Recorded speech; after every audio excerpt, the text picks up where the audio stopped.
Hey everyone, welcome back to my YouTube channel. I am Rohan Das and today I've got some exciting news for you about a stock that recently raised a whopping 500 crores through QIP just last week. And last October, this same company raised a 120 crores through preferential issue. And guess what? The stock became 4x multibagger. And this company is part of the booming sunrise sector, which justifies its higher P ratio due to incredible growth potential. And with a massive order book that needs to be executed within the next 15 months. So things are looking very bright. So stay tuned and watch the video till the end because you won't want to miss this.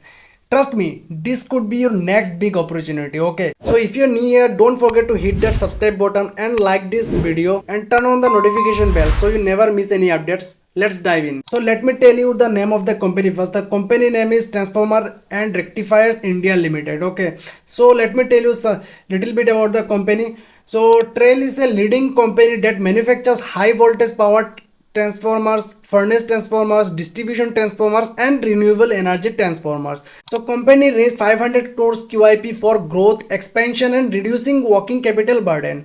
And do you know Transformers and Rectifier India Limited has designed and built the world's first 420 kV shunt reactor with natural ester fluid. And if you see the order book, then as of FY24 their order book is at 2582 crores compared to 1499 crores in FY23. Okay.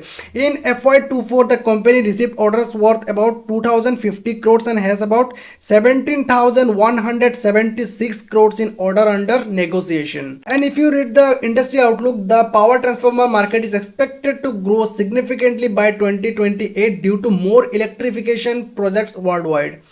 Power transformers are used extensively in locomotives, trains, utilities, and shipbuilding industries. And the market for oil insulated power transformer is growing quickly due to higher demand for dependable transformers in power stations. Manufacturers are adding new products to keep up with this demand. Okay.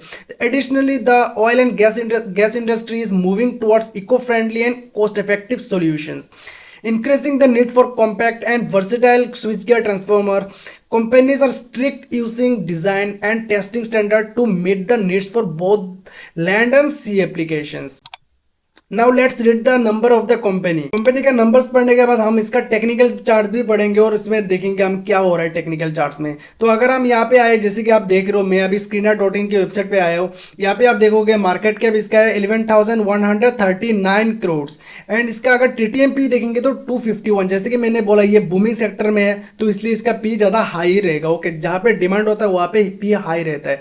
And अगर हम इसका Q4 का sales and profits growth देखेंगे तो sales growth रहा 38.8%, profits रहा 165%।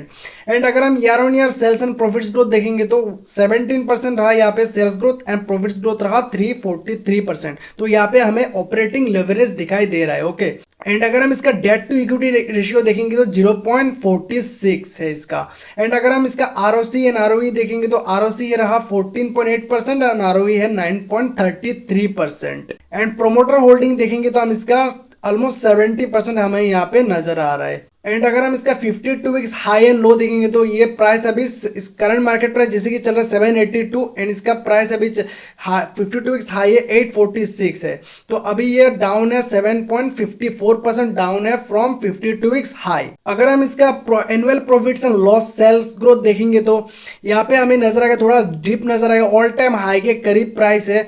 तो यहाँ पे जो डिप हमें नजर आ रहा है क्योंकि यहाँ पे प्रोडक्ट का हमें तो सेल्स ऑफ प्रोडक्ट में हमें डिप नजर आया, इसलिए हमें रेवेन्यू में थोड़ा डिप नजर आ रहा है। ओके, तो अगर आप इसका ओपीएम परसेंटेज देखेंगे तो ओपीएम परसेंटेज है 10%। तो ये अभी हाईएस्ट रहा 2018 के बाद ये हाईएस्ट हमें दिखाई दे रहा है। यहाँ पे 10% यहाँ पे हमें नजर आ रहा है। ओके, एंड नेट प्रॉफिट देखेंगे तो यहाँ पे ऑल टाइम हाई पर है। एंड अगर हम इसके ईपीएस का बात करें तो ईपीएस भी ऑल टाइम हाई पर है। ओके, एंड अगर हम इसका स्टॉक प्राइस सीएजीआर देखेंगे तो लास्ट 3 इयर्स का सीएजीआर रहा 205% एंड 5 इयर्स का रहा 138%। तो बहुत ज्यादा ये मोमेंटम वाला स्टॉक्स आपको ये मिल रहा है। और अगर हम इसका compounding sales and profits growth देखेंगे तो लास्ट 3 इयर्स का compounding sales and profits growth रहा 20% एंड प्रॉफिट्स रहा 84%।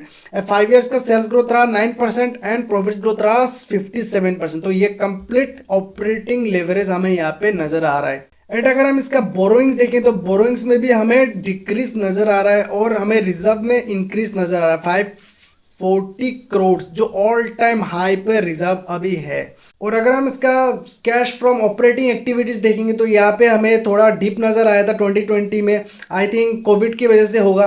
तो यहाँ से हमें अभी रिकवरी नज़र आ रहा है, 28 से 29 पर अभी आके पहुँचा है।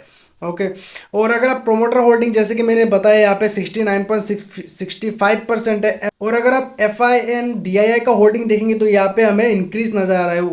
Q4 में FI ने अपना पोजीशन को इंक्रीज करा एंड DII ने भी एंट्री करा यहाँ पे Q4 में 1.89% स्टैक के साथ। और अगर हम पब्लिक शेयर होल्डिंग पैटर्न में देखेंगे तो माधुरी मधुसूदन केला ने बाय करा 3.91% स्टैक दिसंबर 2023 में उन्होंने बाय करा। तो अभी हम फंडामेंटल जो कुछ भी पॉइंट्स था वो सब हमने देख लिया।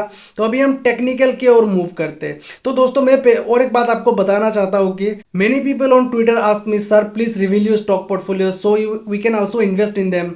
Well, if you are curious to know what I've added in my portfolio this June, just click the link below in the description to check it out. But remember, it's super important to do your own research before making any investment. The stock market can be risky and it's crucial to make informed decisions. तो चलिए आगे बढ़ते हो, technical chart देख लेते हैं trial का।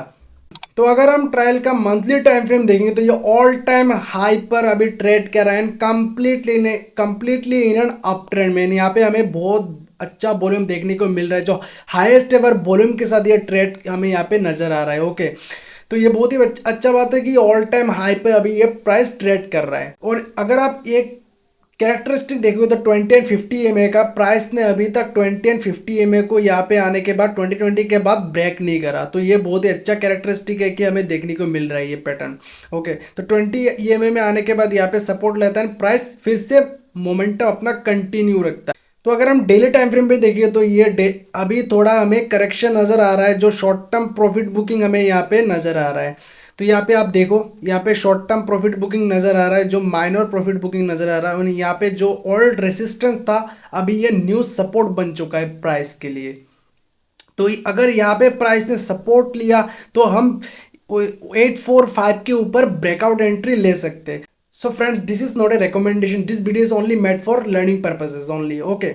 तो अगर हमें यहाँ पे 845 के ऊपर अगर ब्रेकआउट मिला तो बहुत ही अच्छा बात है। और स्टॉप लॉस हम अपना 50 या 20 EMA में रख सकते हैं। तो जितना, क्योंकि देखो मार्केट वॉलेटाइल है, मार्केट में अगर आप टाइट स्टॉप लॉस रख के प्ले करोगे तो आपका ही नुकसान होगा, क्योंकि वॉलेटाइल की वजह से आपको स्टॉप आउट होने का चांसेस ज़्यादा रहता है। तो स्टॉप लॉस हमेशा याद रखना है कि थोड़ा डीप रखो स्टॉप लॉस। ओके चाहे पोजीशन साइजिंग अपना कम कर दो। मान लो अगर आपके पास है 10 लाख, आपको अगर 1 लाख इन्वेस्ट करना था तो आप 50,000 इन्वेस्ट करो। तो वैसे करके आप पोजीशन साइजिंग अपना मेंटेन कर सकते हो विथ स्टॉप लॉस के साथ। तो ये स्टॉक मुझे पर्सनली बहुत ही अच्छा लग रहा है। तो आपको कैसा लगा ये स्टॉक कमेंट करके ज़रूर बताना। और आज के लिए इतना ही दोस्तों, फिर मिलते हैं और एक नए वीडियो में, तब तक के लिए गुड बाय।